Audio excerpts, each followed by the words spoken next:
Today, I examined a 59-year-old patient who complained of dizziness with changes in body position.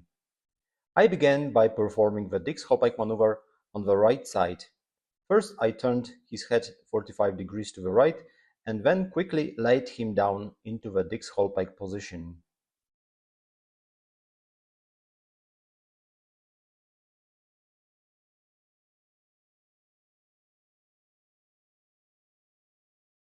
After a moment, we observed an upbeat torsional nystagmus to the right.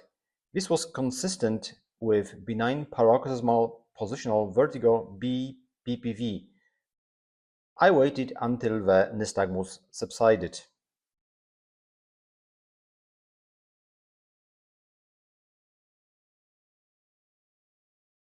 The patient remained approximately 2 minutes after the nystagmus subsided, and this position is also first position of the Epley maneuver, so I'm performing the Epley maneuver now.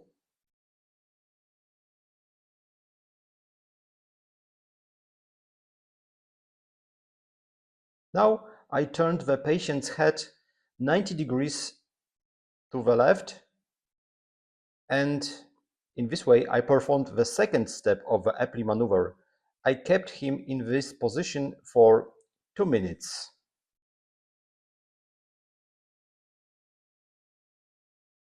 Then I turned his body into a recumbent position on his left side with his head angled 45 degrees downward. This is third position of the Epley maneuver. After 2 minutes, the patient returned to a sitting position.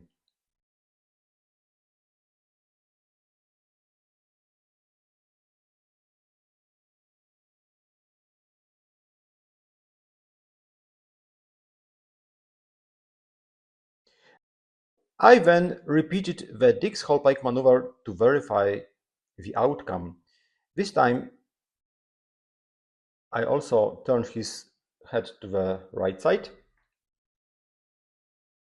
and laid him down into the Dix-Hallpike position on the right side. This time, there was no nystagmus and no vertigo at all. His eyes remained stable and he reported feeling normal. Thus, we confirmed that the BPPV in the right posterior canal was resolved.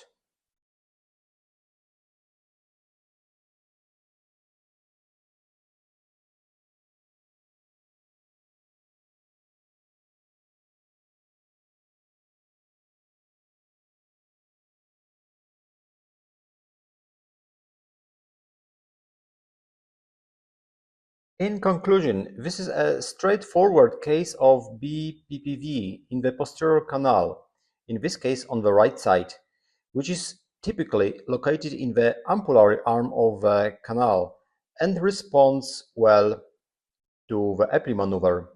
The patient was cured and discharged home with advice to avoid bending forward or tilting his head backwards, to sleep with his head elevated, and to keep his posture upright. Imagine keeping 3 books balanced on his head for about 4 days.